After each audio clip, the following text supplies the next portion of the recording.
dia a todos, a paz do Senhor. Apesar de mim, eu espero que Deus abençoe vocês todos. E, bom, enquanto eu estava buscando essa palavra, foi inevitável pensar nas mães, né? Afinal, quem é filho tem mãe. E eu fui buscando de Deus, falei, Senhor, Deus, se o Senhor não quer que eu fale sobre as mães, fale comigo, mas Ele me permitiu vir até aqui. E com a palavra que eu preparei, então espero que você possa ser abençoado. Mas essa não é só uma palavra para as mães, é uma palavra para todos. Porque eu vejo que se uma mãe falasse de si própria aqui, ela não conseguiria descrever tudo o que ela é para nós. Pelo contrário, já começaria falando as falhas, né? Ah, eu poderia ser uma mãe melhor. Ah, eu poderia ser mais presente para o meu filho, eu poderia fazer mais coisas, ser mais carinhosa, eu queria me dedicar mais do meu tempo, eu queria passear mais com ele, eu queria ser mais paciente. Então, mãe é assim, né? Ela só não serve para isso, para se qualificar. Para o resto, ela serve para tudo. Mas para dizer de si própria, ela falta palavras. Mas eu não estou aqui em condição de mãe, estou em condição de filho. Então eu queria falar para as mães tudo que elas significam para nós e trazer na palavra alguns exemplos de como Deus trata com as mães. Vamos lá? Então, antes de mais nada, um feliz Dia das Mães. Quem é mãe aqui? Levanta a mão. Muito bem. Bastante mães aqui por aqui. E quem é filho aqui? Levanta a mão. Então, você sabe o que é ter mãe, se a sua mamãe já se foi, você soube o que é ter mãe, né? E isso é uma palavra para todos, com certeza. Bom, o vídeo aqui já mostrou alguns tipos de mães, né? Eu vou me ater aqui no comecinho a esses tipos. Existem mães que recebem honras, né? Que são muito honradas pelas pessoas, pelo mundo. E esse bebê, eu não sei se você sabe quem é, mas é um bebê muito honrado. Alguém sabe quem é esse bebê? Então as mulheres são atualizadas. Se mostrasse esse bebezinho para mim, eu ia falar, é um bebezinho bonitinho, né? Com a cara de todos. Essa é a mãe da Charlotte, né? A Kate com o William ali. Bisneta da Rainha Elizabeth, né? Isso. Mães que recebem muita honra. Talvez você tenha um cargo importante, uma posição importante na sociedade, seja honrado por muitos, né? E existem mães desse tipo, que um acontecimento como esse, o nascimento do seu segundo filho, é isso? A Charlotte, a segunda? É um acontecimento mundial, né? Muitas honras. Imagina os presentes que essa criança não recebe, né? Todos possíveis, né? De todas as partes do mundo, né? Mães que recebem honra. Agora, tem mães que não recebem tanta honra assim, né? São o caso das mães dos juízes, dos árbitros de futebol, né? Você vê que essa aqui, ela já carrega um tapa-ouvidos aqui, porque é difícil, né? Eu acho que é difícil ser... Não conheço nenhum árbitro de futebol, não conheço muito menos a mãe de nenhum, talvez você conheça, mas existem mães que não são tão honradas assim, não para os seus filhos, mas para as pessoas que não a conhecem, né? Porque se conhecessem, falaria, você que educou esse cara que tirou o meu jogador e fez perdê-la, né? Conversaria aquele papo profundo, né? Dependendo do time que você torce. Se é corintiano, então, já sabe que ultimamente as mães, aliás, os filhos das mães não estão colaborando. Mas existem mães que não recebem tão honras assim, nem por isso deixam de receber honra dos seus próprios filhos, né? Agora, existem mães que têm um coração muito grande. Talvez você que está sentado aqui tenha feito parte de uma foto como esta. Vamos contar ali, a escadinha, né, do menor para o maior. 1, 2, 3, 4, 5, 6, 7, 8, 9. Quem tem mais de 5 irmãos aqui, levanta a mão. Aqui, ó. Umas pessoas aqui um pouco mais velhas, né? Os mais novos já... 4 já estourando, na minha casa são 4, mas o ritmo vai diminuindo, né? Agora, o meu pai teve 12 irmãos, então essa escadinha era pouca para o meu pai, ainda teria que contar mais alguns, mas essa foto, ela é familiar para quem é mais antigo, né? As famílias eram assim, de muitos filhos, né? E cabia muitos filhos no coração de algumas mães, né? Agora, tem mães que são lutadoras, né? Que saem para a luta, que vão para o trabalho. Eu vou falar um pouquinho mais dessas mães, mas é assim, ó, ela tá ali tomando o café da manhã, preparando o café do marido, a mamadeira do bebê, e antes de sair ela tem que deixar tudo em ordem. Então, hoje em dia é muito comum ver esse tipo de mãe, mães lutadoras, né? Tem outras mães que têm um coração nobre, mães adotivas. Né? No caso dessa cadelinha aí que adotou 2 filhotinhos de tigre, né, para cuidar. Mães adotivas têm um coração especial mesmo, né? Ela escolheu ser mãe, né? Ela falou assim, olha, eu talvez possa ter mais filhos, ou eu não possa ter filhos, mas eu quero adotar alguém que não tem a possibilidade de ter mãe no momento, ou já teve a sua mãe e perdeu. Então, mães adotivas têm um coração muito nobre. Mas tem um ditado que diz que mãe mesmo é quem cria, né? Então, talvez seja o caso de alguns, assim, olha, eu não tive minha mãe, eu não conheci, mas eu fui criado por tal pessoa. Mas fulano, tinha aquelas... antigamente tinha muito esse negócio de amamentar, né? Tipo, minha mãe de peito foi tal pessoa, tal me amamentou, cuidou de mim. Então, hoje em dia, não sei se é tão normal, acho que não, né? Porque a mãe que não pode cuidar, ela geralmente deixa com a babá, deixa numa creche, mas mãe quem cria, que acompanha o seu filho, que vê o crescimento, né? Que vê o desenvolvimento dessa criança. Agora, eu também tenho mãe. Eu queria falar um pouquinho da minha mãe. Minha mãe tem uma imagem que representa ela muito bem. Essa imagem.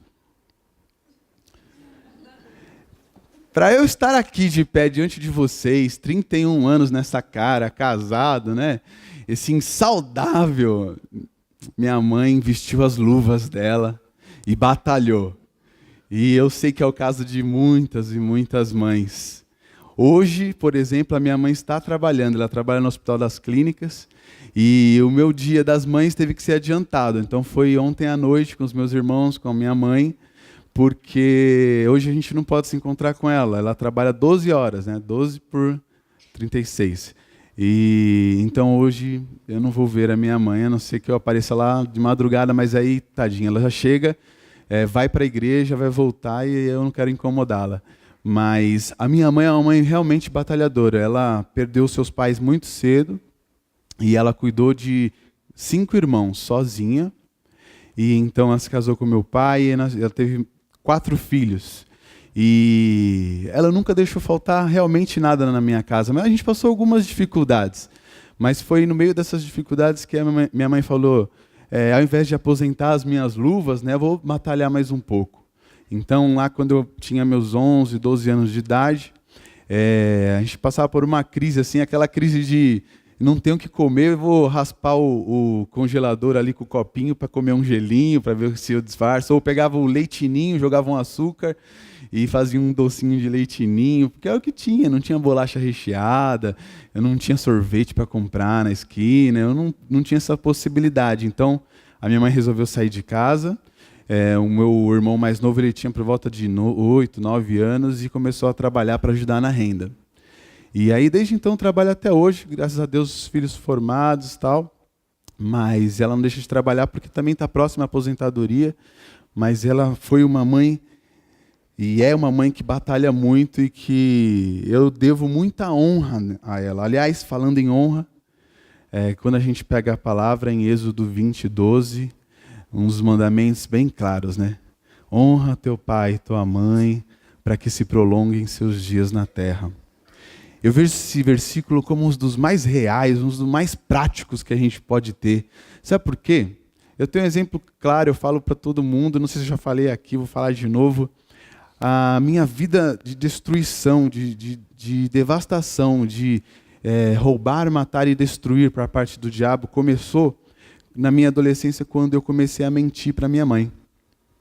Então eu queria sair, queria ir para a balada, queria fazer o que todos os meus colegas faziam, e a minha primeira atitude foi de fazer o quê? Desonrar a minha mãe. Então eu pegava e falava assim, mãe, eu estou indo para tal lugar. Ah, mas com quem que você vai? Não, fulano de tal vai comigo. Ah, mas cuidado, é perigoso. Ah, tudo bem. Aí, no meio do caminho, me desviava para a esquerda e ia para outro lugar. E minha mãe é profeta, né? Aliás, toda mãe é profeta. Minha mãe é profeta porque ela falava, filho, leva o guarda-chuva. Mãe, olha o sol que está fazendo, não vai chover. Aí chega lá o pintinho molhado em casa. Filho, leva a blusa que vai esfriar. Mãe, tá um sol de rachar. Você tá doente, né? Essa casa que é fria. Você tá sentindo frio aqui em casa, lá fora tá calor. No meio da tarde bate aquele frio, dá um calafrio na espinha, você fala, cadê a minha blusa, né? Mãe é profeta. Mãe é profeta quando fala assim, não gosto dessa menina? Assim, já vai implicar, né, mãe? Você não gosta de ninguém também, né? Não duvido se você gosta de mim também. Aí o filho já começa com a rebeldia, com as crises, né? E não quer dar ouvidos, né?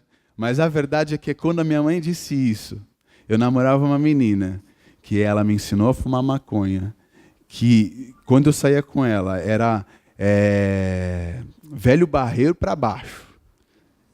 Bebia coisas horríveis, assim, não eram nem coisas gostosas, eram coisas que não tinham sentido.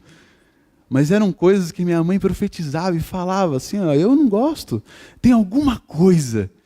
Não tem nada, mãe, tem a sua cabeça, tadinha, tá velhinha, né?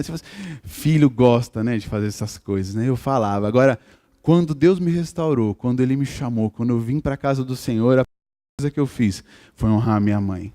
E eu cheguei, sentei com ela, troquei uma ideia federal com ela, assim, falei, mãe, deixa eu te falar umas coisas. Sabe aquele amigo que você falava que não era amigo? Não é amigo mesmo. Me traiu. Meu melhor amigo pegou a minha mina, mãe. Não é possível.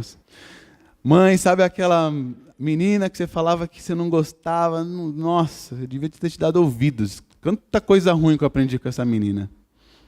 Você estava certa. Mãe, sabe fulano de tal que falava que cuidava de mim, que a gente ia para tal lugar e ele me protegia, que pode ficar tranquilo, dona Solange, ele está comigo. Mãe do céu, se eu soubesse, você não me entregava para esse cara. Se você soubesse, você me deixava em casa trancafiado, eu chorando mesmo assim. Mãe sabe das coisas. E aí eu comecei a honrá-la. E hoje eu tenho um relacionamento muito bom com a minha mãe, a ponto de até aconselhá-la pela palavra e ela me dar conselhos e de tentar cuidar dos meus irmãos que ainda não se converteram. E a gente tem um relacionamento de Deus, que faz muita diferença. Porque isso se cumpre. Eu honro minha mãe e eu tenho certeza que, por honrá-la, os meus dias na terra vão ser prolongados. Por quê? O pecado traz morte e destruição. Quanto mais você se aproxima do pecado, mais coisas que vão de encontro à morte aproximam-se de você. Então, quando eu desobedeci a minha mãe, eu ia lá fazer racha na marginal. Ué, não estava mais próximo da morte? Estava. Quando eu desonrava minha mãe, eu me embebedava. Eu não estava mais próximo de ter um coma alcoólico, como eu vi meus colegas terem coma. Isso me aproximava da morte. E a minha vida se encurtava. Isso é um versículo que, se levado na prática, viu? Filhos, se vocês querem ter uma vida longa, honrem teu pai e tua mãe. Tão simples assim. Não é? Próximo. Eu tive uma experiência junto com a Paula.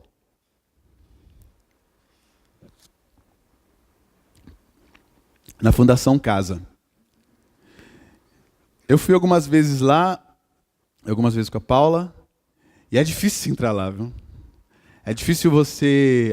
A Paula nem era minha esposa na época, era minha namorada, e eu falo assim, meu Deus do céu, um bando de menino louco que já fez de tudo nessa vida, e eu tô entrando aqui, beleza, eu entro, eu encaro. Agora, trazer minha namorada, gata do jeito que ela é, eu não sei o que vai dar isso aqui...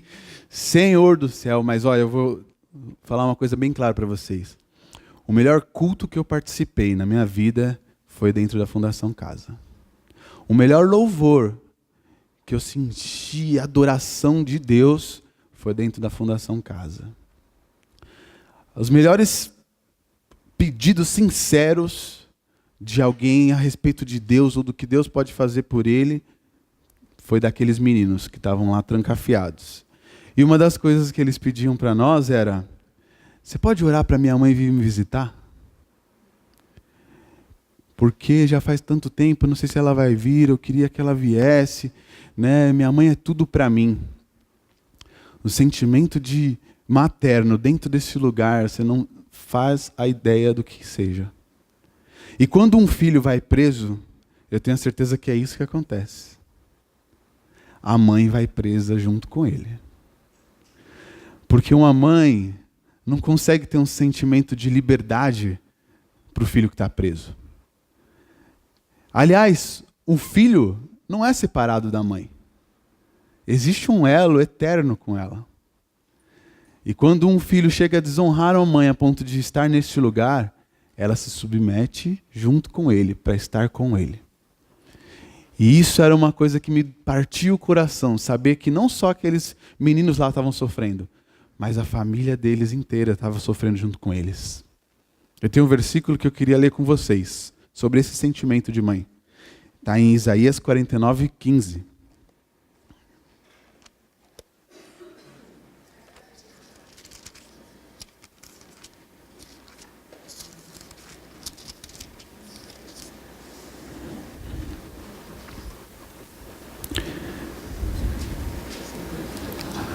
Amém?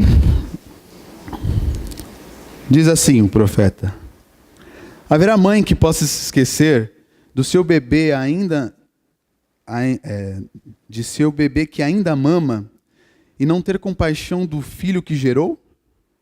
Embora ela possa esquecê-lo, eu não me esquecerei de você.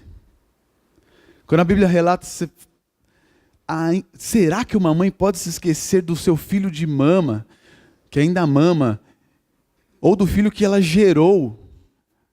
A Bíblia está colocando isso em questão, falando, isso é quase impossível, isso é inconcebível. Uma mãe não se esquece do seu filho. Uma mãe que teve o filho, que gerou ele, ela não passa a desacreditar que tem um filho, ou abandoná-lo simplesmente sem sentir que esse filho existe, que está em algum lugar. Mas ainda que uma mãe consiga fazer isso, Deus não se esquece dos seus. E o que eu via naquele lugar era isso. Eu não sabia a condição daqueles meninos, mas eu orava para que aquelas mães realmente tivessem esse sentimento materno de receber esses filhos que estavam presos, porque o pilar familiar dentro deste lugar é muito importante. E se eles perdem esse pilar, então eles perdem o chão. Então não tem sentido para que eles mudem o seu caminho, para que eles se convertam dos maus caminhos. Por isso que eu amo estar na igreja que é a igreja cristã da família. Porque eu não me importo em ter um grupo de jovens que bomba e que é radical, que tem pintura na parede, luz, som, câmera, mas que não tem base familiar, mas que as famílias estão destruídas, mas que num domingo a gente não se reúne com o pai, com a mãe, com os irmãos. Isso não faz sentido, viu, gente? A gente só viver num mundo de diversão, de loucura, de adrenalina, e se esquecer que você tem responsabilidades, que você tem dever, que você tem a quem se reportar, a quem pedir perdão, a quem estar junto. Isso é família. E a característica dessa igreja é de ser família, é de ter a mãe, de ter o pai, de ter o filho. Amém? Agora eu queria falar das mães de hoje. A mãe de hoje pode ser considerada assim, uma heroína, não? É difícil a gente viver no mundo contemporâneo que a gente vive e pensar que a mãe de hoje é a mãe de 40 anos atrás, 50 anos atrás. Eu acredito que as mães hoje têm muito mais preocupações, têm muito mais tarefas. Como eu disse, a mãe saiu para trabalhar, ela não vive mais em casa, ela não vive para cuidar dos seus filhos, ela se importa em ter um adicional na renda, em dar uma vida melhor para eles, em preparar a comida para o seu marido, para os seus próprios filhos, em deixar a casa organizada, em não faltar nada, em ir para o trabalho e ser a melhor no seu trabalho. E ainda assim, em buscar ser mãe. Como é o meu caso, com a Paula, a gente tenta planejar a vinda do nosso filho. Mas são muitas questões, né? Mas espera aí, tem a faculdade, mas tem a pós, mas tem a casa, mas tem o aluguel, mas tem o futuro deles, mas tem a minha idade está chegando. Então as questões vão vindo, né? E você vai colocando elas, tem que organizar ela numa timeline, né? Tipo, olha, primeiro vai acontecer isso, depois precisa acontecer isso, depois aquilo, e aqui chega o filho, né? É os planos dos homens, né? Mas e quem disse que os planos dos homens são os planos de Deus, né? Não nos esqueçamos disso, não deixe a modernidade, o mundo contemporâneo que fala, você tem que ser uma mãe moderna, né? Será que você precisa ter filho mesmo? Né? Filho é uma preocupação a mais, nossa, filho é um gasto a mais, né? Então isso que a gente ouve hoje em dia, filho é uma bênção de Deus. E se não fosse assim, nem eu estaria falando para vocês aqui. Se minha mãe pensasse, depois do segundo filho, cansei, 2 já dá muito trabalho, ó, corta as trompas. Eu não estaria aqui. Filho é bênção. Filho precisa ser planejado, mas coloque cuidado com quais prioridades você está colocando na frente daquilo que é uma bênção de Deus para a família. Então, mães, vocês vão continuar sendo heroínas. É atemporal isso. Isso foi no passado, isso é no presente, no futuro vocês também serão. Mas cuidado com o que o mundo vai dizer que é prioridade para você. Porque filho sempre vai ser bênção. Amém? Vamos lá. Por isso eu queria trazer na Bíblia alguns relatos que possam te inspirar a ser mãe, para quem não é. Quem não é mãe ainda aqui? A minha esposa já levantou a mão bem alta. Eu dei um presente de Dia das Mães para ela. Porque ela tem 2 gatinhos lá. Assim, me dá um presente de Dia das Mães, eu tenho meus filhinhos. 2 gatinhos que ela cuida lá, que ela leva dentro de casa, quer ficar com eles o tempo todo. Eu quero dormir com eles. Assim, não é dormir com eles. Você está dormindo aqui, tem 2 gatos na cama. 3, né? Que sou eu o outro, né? Deixa os 2 ali. Aí eu falo, Jesus amado, como vai ser quando vier o bebezinho? Ela vai apertar, ela vai ser possessiva, ela vai... Não sei como vai ser. Mas vai ser benção. Aí eu dei o presentinho no Dia das Mães, mãe adotiva, né? Aí eu vejo um exemplo de mãe que está no livro de Reis, 1 Reis, capítulo 3, versículo 16.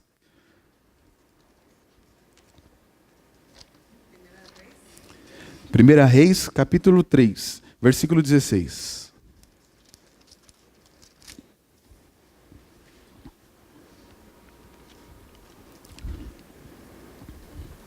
Talvez você vai falar, nossa, Márcia, você pegou uma história ruim, hein, para falar de Dia das Mães aqui. Realmente essa história não é nada fácil. Eu acredito que Deus pode falar com nós através dela. Certo dia, 2 prostitutas compareceram diante do rei. Uma delas disse, meu senhor, esta mulher mora comigo na mesma casa. Eu dei à luz um filho e ela estava comigo na casa. 3 dias depois de nascer o meu filho, esta mulher também deu à luz um filho. Estávamos sozinhas, não havia ninguém na casa. Certa noite, esta mulher se deitou sobre o seu filho e ele morreu. Então ela se levantou no meio da noite e pegou o meu filho enquanto eu, tua serva, dormia e pôs ao seu lado. E pôs o filho dela morto ao meu lado. Ao levantar-me de madrugada para amamentar o meu filho, ele estava morto. Mas quando olhei bem para ele de manhã, vi que não era o filho que eu dera à luz. A outra mulher disse, não, o que é vivo é o meu filho, o morto é o seu. Mas a primeira insistiu, não, o morto é o seu, o vivo é o meu. Assim elas discutiram diante do rei. O rei disse, esta afirma, meu filho está vivo e o seu filho está morto. Enquanto ela diz, não, o seu filho está morto e meu filho está vivo. Então o rei ordenou, tragam-me uma espada. Trouxeram-na. Ele ordenou, corte a criança viva ao meio e deem metade a uma e metade a outra. A mãe do filho que estava vivo, movida pela compaixão materna, clamou: por favor, meu senhor, dê a criança viva a ela, não o mate. A outra, porém, disse: não será nem minha nem sua, cortem-na ao meio.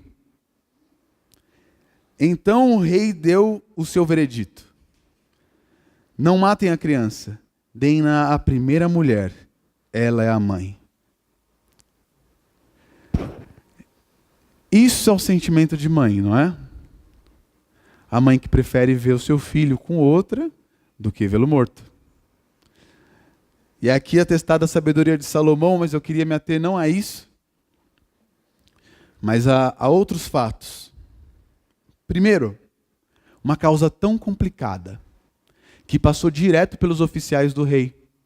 Porque em Israel havia uma ordem de prioridade.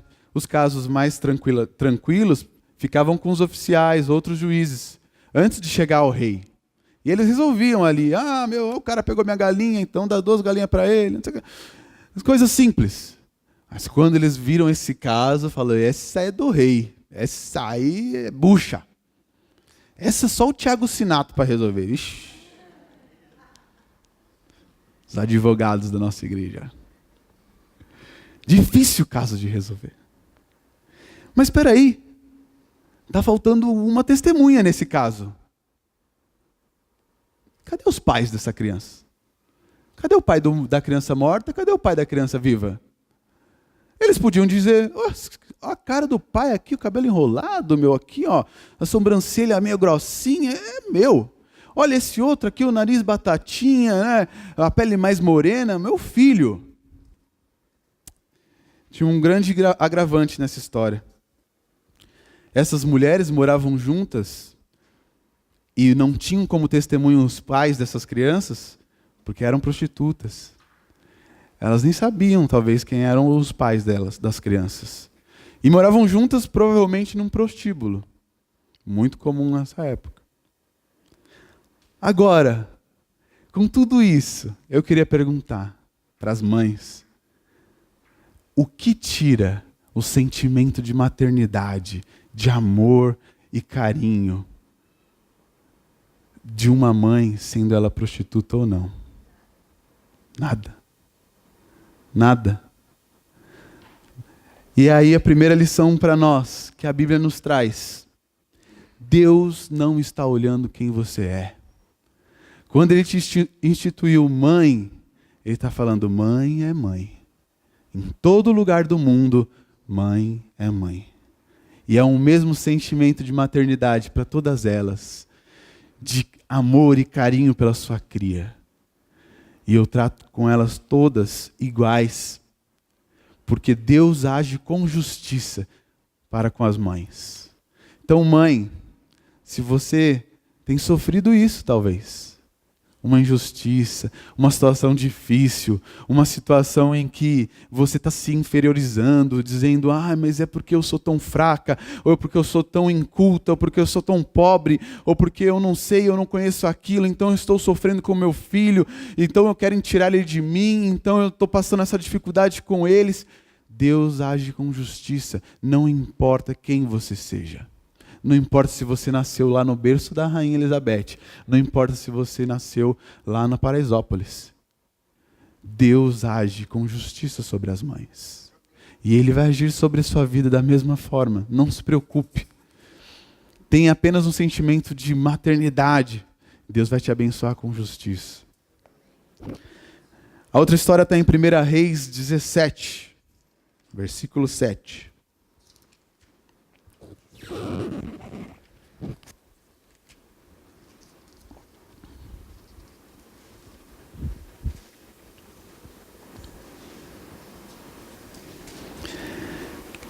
A viúva de Sarepta. Sarepta. História também complicada essa. Gosto de pegar uma história complicada. Eu gosto da Bíblia. Eu amo ela. Sabe por quê? Porque as histórias não são conto de fadas. As histórias têm alguns finais ruins, mano.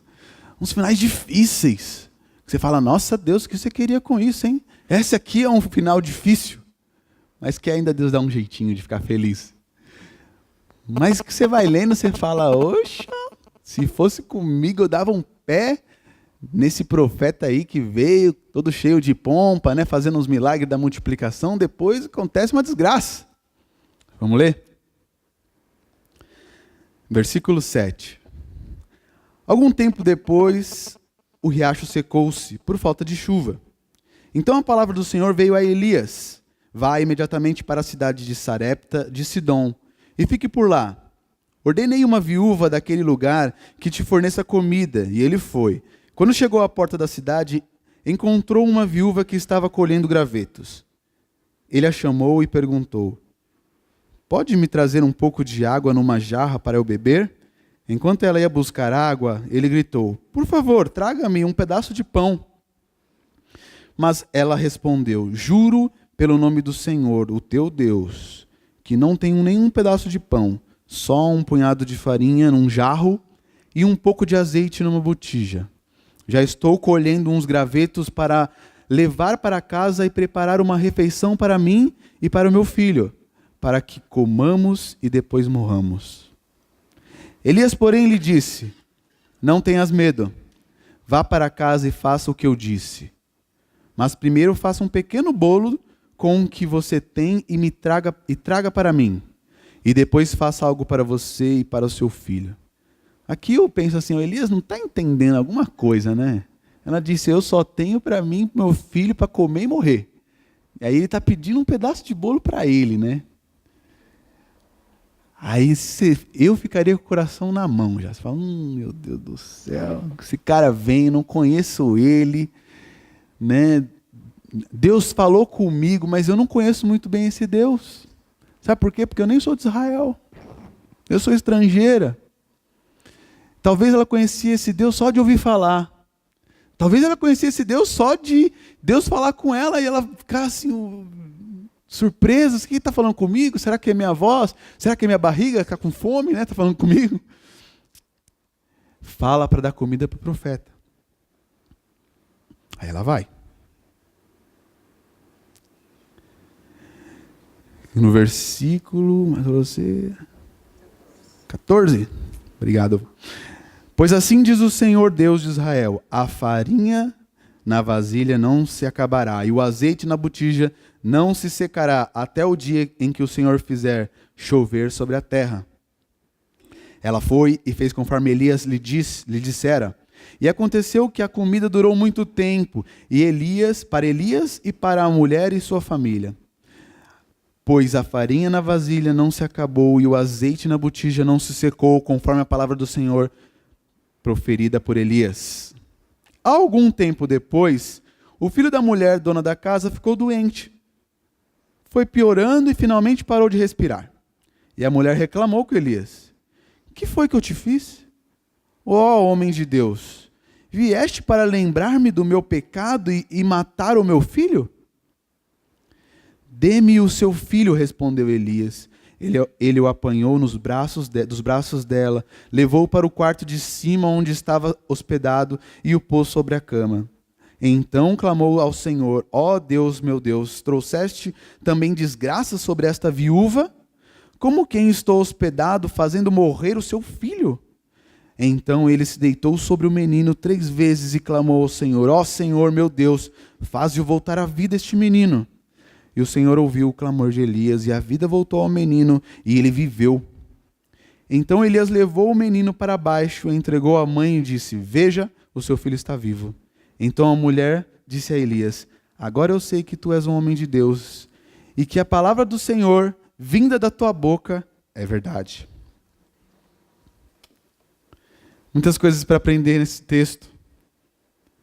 E eu queria dizer primeiro, mãe viúva, cuidando do seu filho, é uma situação muito complicada.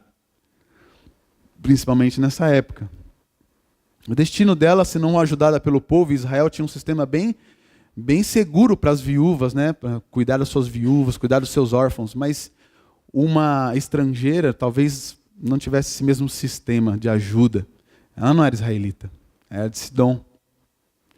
Então padecia necessidade, padecia mais ainda, porque ela não podia plantar, porque não tinha água, estava em seca. Deus fala com ela: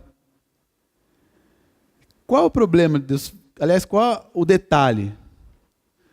Tantas mulheres de Israel para falar, por que Deus escolhe uma estrangeira, alguém fora da casa de Israel para falar?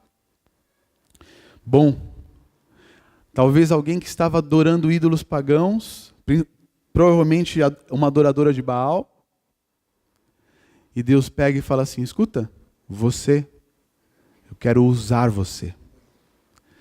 Eu quero que você forneça comida para o meu profeta. Então, Deus não fala os detalhes que ia acontecer, mas pela obediência dessa mulher, milagres acontecem onde jamais tinha acontecido na palavra. O seu pão é multiplicado, como o maná que veio do céu para Israel, foi multiplicado para o povo. E depois o filho morre, mas Deus não deixa ela na mão. Pode passar. O Senhor não pede mais do que promete. Talvez Deus não tenha dado detalhes nenhum para essa mulher do que ele ia fazer. Mas quando morre o seu filho, então ela entra em choque. Então ela fala: eu entreguei a minha comida. E agora eu tinha comida. Deus fez um milagre. Mas agora o meu filho se foi. Isso eu não abriria a mão. Quero ele de volta. Essa mulher está falando: eu quero ele de volta. Eu não conheço muito bem esse Deus, agora já estou duvidando dele. Escuta aqui. Você veio, eu fiz o que eu podia, e agora veio desgraça sobre a minha vida? E aí acontece uma coisa interessante que a Bíblia fala. Será que você veio expor o meu pecado? Como a mulher que não é de Israel tem consciência do seu pecado? Tem consciência do pecado quando se aproxima de Deus, quando Deus está próximo de nós. Então a gente fala: alguma coisa eu estou fazendo de errado, eu preciso voltar atrás. E aí Elias intercede, fala: peraí, não. Deus, faz algo para essa mulher. E aí ele devolve a vida do filho para ela. E eu falo para você: não importa se você é uma estrangeira, não importa se você chegou hoje nessa igreja, ou se tem uma mãe ali na esquina, não importa se você está inserida nesse ciclo social da galera que está aqui, ou se você é inserido em outro. Deus, quando olha para o ser humano, olha para você, Ele fala assim: eu te escolho independente do seu caminhar, independente de quem você é, independente do que você tem feito. Agora, a sua resposta para Ele é: você me aceita? Você aceita entregar o que você tem para mim? Se você disser sim, sabe o que vai acontecer? O que aconteceu para essa mulher? Esse é o primeiro relato de alguém que ressuscita na Bíblia. Você vai ver coisas que o mundo não pode dar. Você vai ver coisas que o mundo não oferece. Porque são coisas espirituais. Porque são coisas que vêm da parte de Deus para aqueles que o amam. Essa mulher, viúva de Sarepta, estrangeira, começou a conhecer a Deus. E Deus podia ter falado, como diz em Lucas, olha, Deus podia ter escolhido uma das viúvas de Israel, mas Ele escolhe uma estrangeira para falar: escuta, igreja, se vocês não derem ouvidos a Deus, se vocês não se arrependerem dos seus pecados, se vocês não se voltarem para Ele, eu vou escolher as estrangeiras. Eu vou escolher as que não são deste lugar, para abençoá-las. Porque basta elas se voltarem para mim e eu vou distribuir da minha bênção, da minha bondade, do meu amor. Então, mães e pais e filhos, não virem o seu rosto para Deus. Não segurem, não retenham coisas que não vão ser de valia nenhuma, a não ser para ser consumida pela traça, pela ferrugem. Ofereçam o que vocês têm nas suas mãos. Deixem Deus fazer os milagres após isso. Amém? E a última. Acho que vamos acabar um pouquinho cedo para você aproveitar o almoço com a sua mãe. Pode, pastor?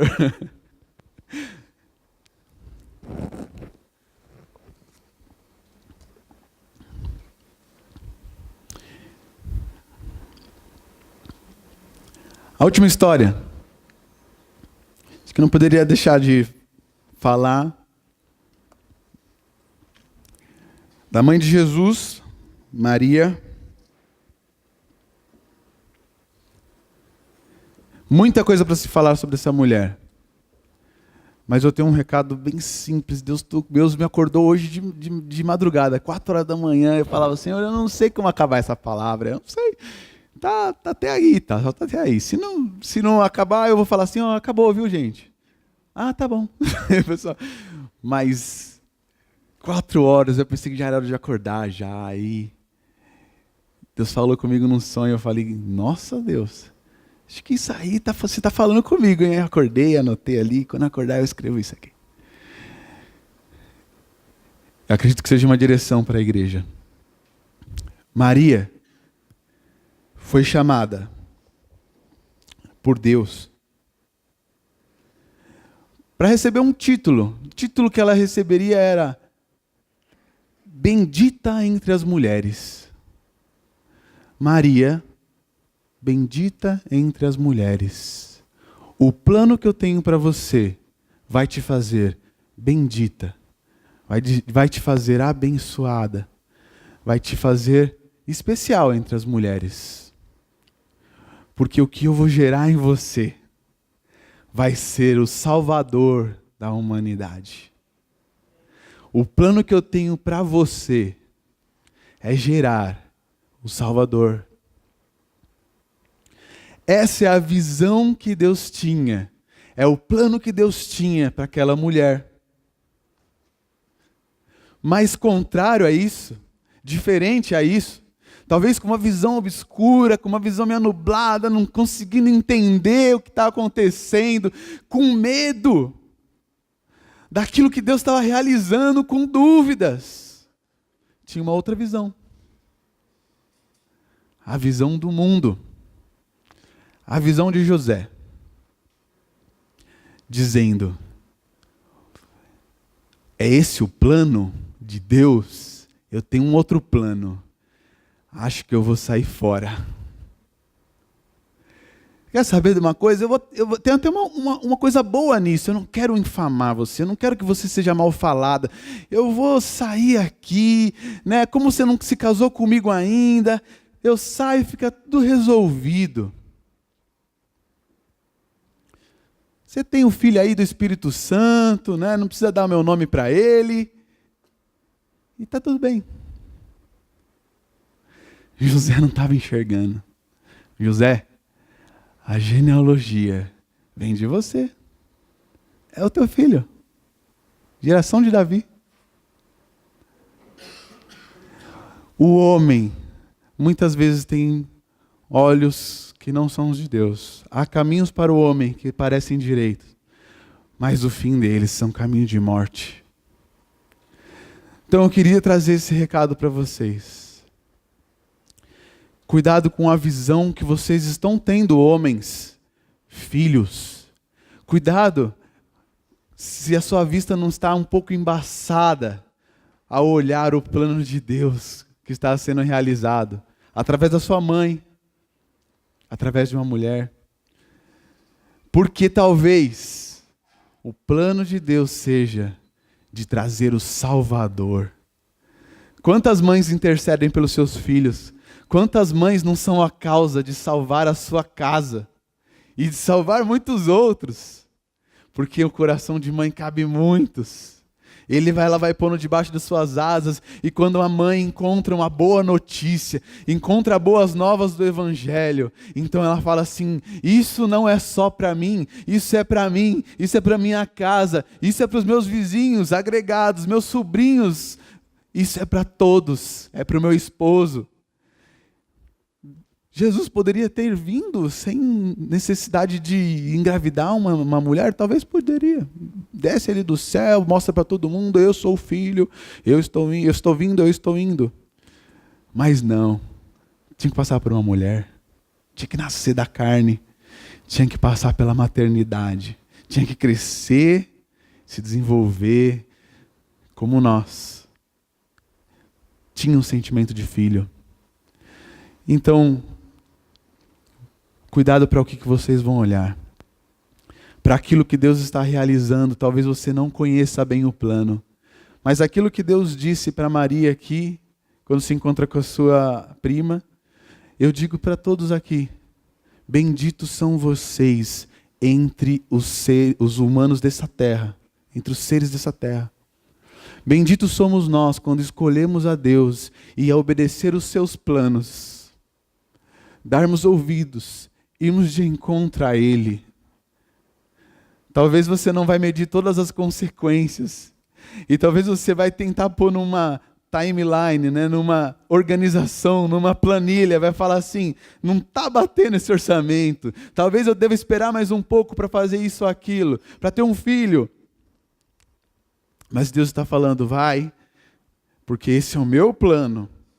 Não se distorça com a visão deste mundo. Cuidado. Maria obedeceu e nós tivemos o nosso Salvador. E eu agradeço muito a Deus por ter passado por uma mulher todo o plano dele. Jesus deu muita honra à sua mãe, com certeza. E por toda a eternidade Ele vai estar conosco e nos abençoando.